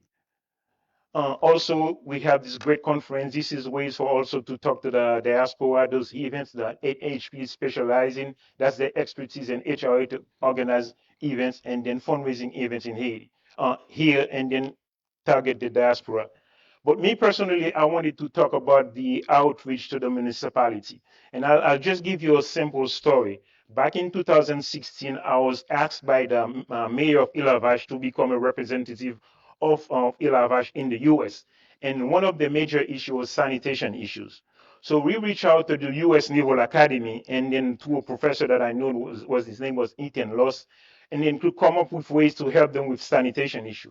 So a group of students who were doing the capstone project, they designed, and I challenged them to design a sanitation, a compost toilet under $300. So they came up and came back and designed within 6 months a compost toilet that will use material that we can acquire in Haiti for $295. We have a table outside. You can see some of the display of the project. So within 6 months, we've been able to reach out to these students, and then we designed this compost toilet. So next we told them, well, there are existing toilets, and what can we do with the waste? So another group of students came back and designed a digester. And they even went out and collected the best manure from Baltimore and then used that to treat the manure and then turn it into methane gas and treat the methane gas for cooking fuel, and then the rest to compost, turn into compost. What does this mean for us?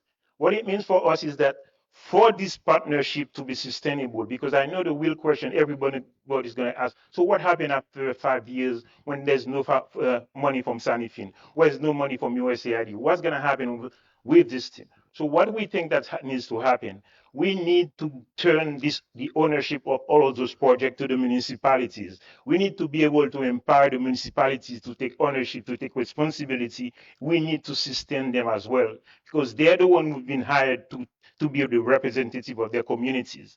We want to be able to create this link directly between the municipalities and the diaspora, because if we're the one feeding the funding, we want to be able to create that partnership. So what we're asking, we want to make sure that USAID or organizations sustain those municipalities, also sustain the work of the diaspora. So we make sure that we are empowered to be able to create that connection. Because once all those funds is out, we need to take off this exit strategy. And the exit strategy is to connect the two dots, the municipalities and the diaspora. And what we want to bring, my personally hope is that by next year, it's not going to be me sitting on this table. It's going to be one of the mayors making the pitch directly to the diaspora to make the pitch for themselves, and doesn't have to be me, doesn't have to be an intermediary. So we want to make sure that at the end of the project, there is an exit strategy, and that exit strategy is to make sure that we empower the local government, we empower the NAAHP, we empower the diaspora. So at some point, what we can say as Haitian, we say, yes, we can do it, and then we can tell to the donor, you can help. We can do it, you can help. Thank you.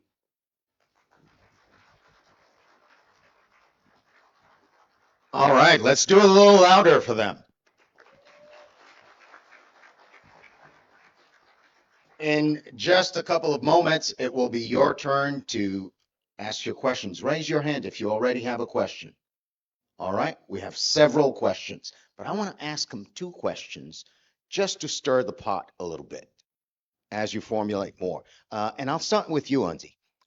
With SaniPay enabling diaspora contributions, like expanding the pot and the size of the pie coming from the diaspora, how do you suggest that we balance the reliance on diaspora money with the need to strengthen domestic financial institutions? It's very important because financial institutions in Haiti, their major problem is to assess risk, and there's not a lot of lending because they cannot assess risk, and assessing risk is really looking at revenue lines and business of local providers, and connecting those providers to a market that is outside of the physical Haiti is important. You have a local provider that only caters to clients that have an economic profile of the ones in Haiti. I mean, they can offer their services to the diaspora directly without going through the less efficient traditional remittance providers that take anywhere from 3 to 7, 8% of whatever the money is sent. So you're lowering the cost of transfer of value between 3 and even 7, 8%, and that's a lot. And you're having a buying market directly connected to a service provider market that will increase their revenue, have revenue that are more transparent than the traditional banking sector, lending sector will have those information and lower their risk because their client is really the diaspora. And the diaspora is a client that is basically, they follow their money with intention. They make sure that the service they pay for is adequate. They're higher maintenance clients, eventually requesting more transparency, more quality of service, in enabling that service provider to keep up with this higher maintenance demand, increasing their capacity to operate in an international standard. And that's the loop that we're trying to do, the full end-to-end enablement that will impact the service providers, lower the risk with electronic payment. And that's our vision. So while one could perceive that dependency on diaspora fund could weaken local institutions, you're actually saying that it would actually enable them. Yes. Okay, great. Jean-Patrick, I'd like to ask you the next question. Given your experience with community-based projects, how can this initiative that we just presented avoid dependency on external support and promote grassroots empowerment? Well, as we mentioned earlier, I think it's important to, if we want to take a business approach to this problem, we need to make sure that part of the ecosystem gets some revenues generated to the local community and local authorities. Again, my point is the ownership. Who's going to own the system once we build it? Because we're talking about sanitation, which is really a public sector issue, and it has to be owned by the local authorities. So if we do intend to take a business approach to this project, we need to make sure that somehow, if the local community owns it, they need to be able to bring those service providers as subcontractors so they manage the project. They need to be able to get some revenue coming into their community, because wouldn't make sense for outsiders to be coming into the community, do the work, and probably not provide revenue into this community in the form of taxes. So it needs to be managed. We need to have that ownership from the beginning where we bring all the stakeholders involved. So for me, today is probably it would have been better to have the mayors here so they know that this is what it's not us talking for them, but them presenting the issue and making sure that they can sustain themselves. Just imagine, for example, a local mayor that I know, for example, in Haiti, doesn't get paid $250 a month. Sometimes it takes them 3-6 months to get paid. So how does it feel when you bring in millions into a community and he can't even feed his own children? Because he needs to be able to generate revenue into his own community so he can sustain himself. So if he feels good about what he does, so he knows that he has the means to sustain himself because before he can take care of his own community. Thank you, Jean-Patrick. The third question goes to you, and then we'll open it up to everybody to take a bite out of you guys. So, Isnel, how do you see this initiative, Sanifin? How will it ensure long-term sustainability for the sanitation sector without further weakening the public institution in Haiti? You like my microphone? Yes. That's a very good question, and that is the key question that we address in this project. And we're not trying to repeat what happened before that failed. We're trying to have a new approach. That's a market-based approach. That means the private sector, the enterprise in the system are going to be there. They're going to stay. One thing that we need to do is to empower them so they can be in the system. In this value chain, the sanitation providers, and if we all know in Haiti, there is one entrepreneur that's been always there. That's the Bayaku. Now, what we are doing, it's not only working with the Bayaku, it's to help it's someone that has small enterprise, you have 5 employees to work with you, and medium enterprise, you have 10 employees, we work with you, we integrate you in the system. That's what we do. We build the capacity, advisory service, training, things like that. And if you want to serve 5,000, 10,000 people, you need to have trucks. You need $60,000 to buy a truck and on a truck. So that's where we unlock in the private capital. We make the blended finance. The financial institution will tell us, oh no, we don't know the sector. We're going to high interest rate. We say, okay, let's give us the information of the system. Let's provide you the data. Let's also help you to understand better the product. So we work with them. Quick example, $225,000 for the last quarter that's been disbursed by the financial institutions. But we want to have more. We want to have like $5 million, $6 million disbursed by the financial institution to those enterprise. When we have, right now we have 12 enterprise. If you have 12 enterprise, 10 people are working with them, and they can do on like 15,000 good or a margin of $15 or $20 on each service that they do. Capital is increased and the service is sustained. And the other things that we do is we are working with DNEPA, Directorate National for Water and Sanitation. And I was very happy that I met Malen Gay, who was telling me she went to City of Wanamet, and City of Wanamet is offering sanitation services to the population. That's the first time that's doing. They were used to do water, but not sanitation. But all they do the sanitation with their own money, with the money that we help them, because we help the public CTE, that is a unit that's working with DNEPA. Their role is to provide water and sanitation, and they are working together, and we help them to link with other wholesalers in the market, and they have the access to the toilet equipment, and they are provided the service, and the people are paid every month the same way that they pay the water. Market-based approach is one approach that we think that will strengthen the capacity of the sanitation service providers and also help the fecal sludge management managed by OREPA and the CTE to be able to sustain on the long term. And the municipalities will play a role, and in the system, what they do, they enforce the norms. They say, this is the way it's supposed to be. And we provide them the capacity to tell, this is the way it should be. Thank you. Thank you. Now we're going to take your questions, and I want to take as many of them as possible. And we have two. That clock says, oh, you changed it. It said 14 earlier. All right, we have 4 minutes. And to make it really quick, if you have a question, please come stand right here and I'll hand you the mic. Line up right one after the other. You have a mic. You have a mic? Okay.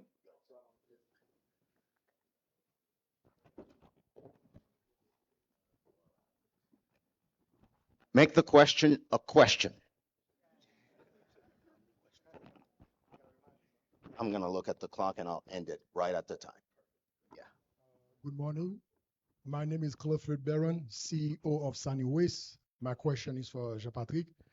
I would like to know, would it be better to have a public-private partnership with those local communities due to the challenge of lack of management and leadership? Don't you think it would be better to have an approach where it should be public-private partnership instead? Definitely, and I think this public-private partnership, and then when I met getting the mayors involved with the diaspora, we're talking about the mayor representing the public and the diaspora with the private partnership. This is really what we mean by connecting the mayor with the diaspora, because if we are the investors, you coming to us as the investor, we are the private sector. If you're talking about the mayor, this is the public-private partnership. So yes, we do need the public-private partnership, and then we do need the structure to be input. That ecosystem, the mayor cannot build it, the diaspora will. We need people like the fintech that has the knowledge. We need the sanitation providers, but the public-private partnership, if we're talking about diaspora, is the diaspora as the private and the municipality as the public, and then we bring everybody to the ecosystem. Thank you. Okay, hello, Vladimir Laborde, Haiti Business Accelerator. I've got two questions. The first question addresses what you're saying, Mr. Lucien, with regards to the municipality. With regards to municipalities, capability, capacity, and access to capital so that they can meet the opportunity that's being put forth. My second question is to Mr. Pierval. When you're talking about supporting capacity building, capability, capital, is that capital in the form of guarantees? Is it in the form of grants? How's that structured?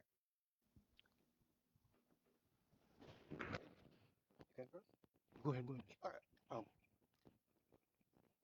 Thank you. Thank you, Mr. Laborde, for the questions. For the financial institutions, the best way that we are working with them, it's providing the information that's helped them to make the decision. There is someone that get a Nobel Prize just for that, just to see why people doesn't give the capital. You used to be a financial analyst. When someone bring a project to you, the first things you like, you make the due diligence of the persons, and based on the background of that, you see the cost of capital that is going to attribute it to that. And one thing that we do, we're working with the financial institution, providing the right information, help them to design the products, but also we work with the sanitation service providers so they can be ready for that. This is the criteria that we have. And based on this criteria, this is, you get it ready. A sanitation service provider, they had clients, they did contracts, but it's not structured in a balance sheet as you will do in your business. That's one work that we do with them. And also we use the pay for performance that help to increase the disbursement, because there is a risk and we want to de-risk that also.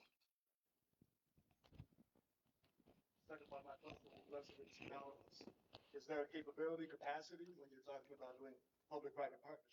Because a lot of these municipalities don't necessarily have the Department of Planning and resources to address the service that they should be providing. Yeah, and that's why project like Sanofi need to take that into consideration. We need to take we need to think about building the capacity of those municipalities, because in 4 or 5 years, that ownership need to be transferred to the municipalities. So that should be part of. Not necessarily, but that's another discussion. Right.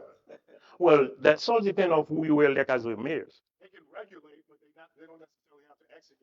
Right. They're not executing, but they need to be take ownership of the whole process, the ecosystem. My name is Joubert, and I'm from Haiti Executive Board. So my question goes to Andy. Andy, so as we know, fintech is a big piece of economic development.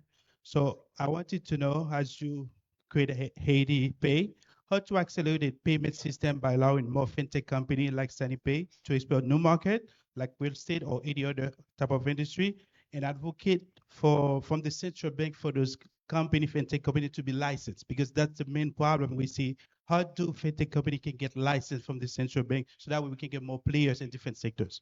Thank you. Yeah, it's a great question. Haiti Pay it was one of the first fintechs. It took us 13 years to get licensed.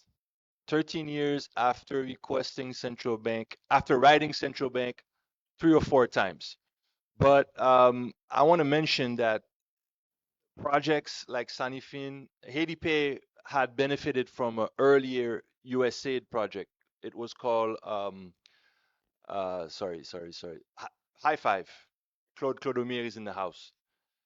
That had strengthened our capacity to advocate for the regulation of the system. And we created, thanks to the support of USAID I-5, we created the Haitian Alliance for Financial Inclusion. So by creating this association, which included Haiti Pay, Digicel Moncash, the Federation of Credit Unions, the Association of Insurance Companies, all the association in the financial sector, we were able to go together to central bank and say, hey, listen, you need to look at fintechs, you need to look at regulating credit unions, please do a law. So it took us 2-3 years, and finally central bank issued the electronic payment circular in 2022. So it's after that capacity building that we benefited from the USAID approach that we were able to do the infrastructure of payment. Now, once you do the infrastructure of payment, you have a regulated financial institution, then you can come with utility service providers. So from USAID I-5, USAID Sanifin. So it's the next step to building capacity in order for the stakeholders to have the capacity to themselves advocate to the regulator, advocate, work with DINEPA. So DINEPA can have a pro-private sector approach. And we made sure that because it's a financial sector, it's regulated. When we advocated to the central bank, they asked us for required capital that was 150 million gourds. We were already at 100 million gourds capital for ourselves. And we told them, hey, come on. You need to be able to have small, like a group of university engineers coming out of the university that want to become a fintech. You need to lower the bar of entry to the market. So they agreed with us and they lowered the bar to 5 million gourds, which is still, it's still something. It's all around $50,000, but it's accessible. So you as a diaspora can support and ask central bank for licensing because it's accessible to you. And that's one of the major output that we got from collaborating with USAID.